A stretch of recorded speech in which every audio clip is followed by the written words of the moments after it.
Hi guys, welcome back to Bookhaven with me, Kim. Today I'm going to be reviewing an adult fiction book I just finished called Moon of the Crusted Snow by Wabishig Rice.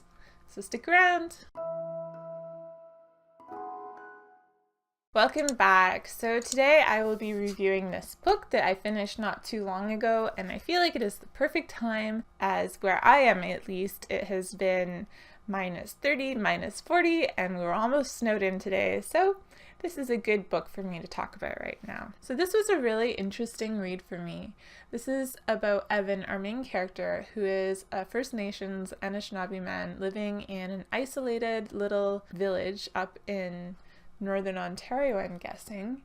And basically one day he wakes up and notices that the cable's not working, and then the cell phones aren't recharging, the phone lines go down, and eventually the power. So let me read you a little blurb inside the cover, and then I want to share some of my thoughts with you. It says, as one society collapses, another is reborn.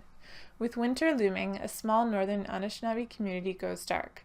Cut off from power and communications, with no foreseeable resolution, only a few residents truly realize the community's shortfalls. When unexpected visitors arrive, escaping the crumbling society to the south, tensions rise and allegiances are divided.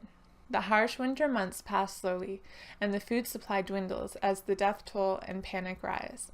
But the greatest threat to the survival of the reserve might come from within the community itself. So this was a very slow-moving story.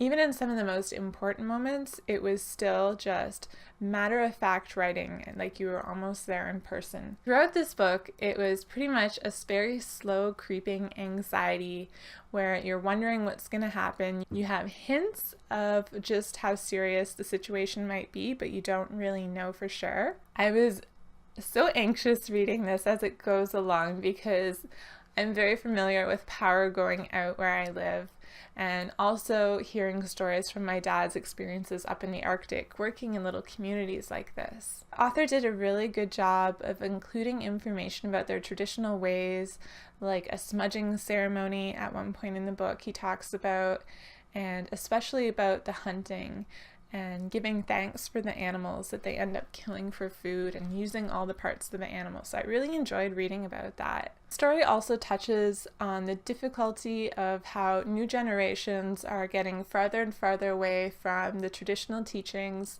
not knowing the language anymore or knowing how to hunt. And I know that can be a problem from my dad's experiences as well.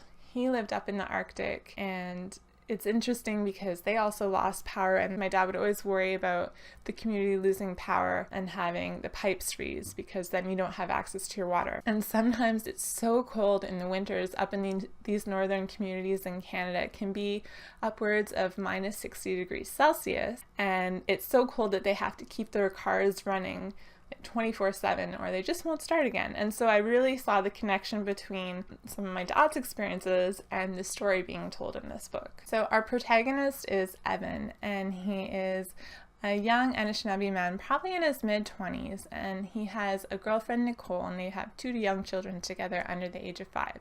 You get a lot of the character building and feeling of this family and the relationship between Evan and Nicole. And after the power has gone out, and has been out for quite a while, the elders are trying to calm the community down, and no one really knows if it's going to come back yet, but people start arriving from the south. And in comes our antagonist, Scott, and he is this massive, big-built white man who looks like he's been in quite a few fights.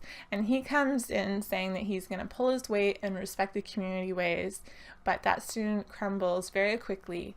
Tensions rise, the community's divided, and things go downhill really fast. So although I enjoyed this story, I gave it 3 out of 5 stars, which is still a really good rating.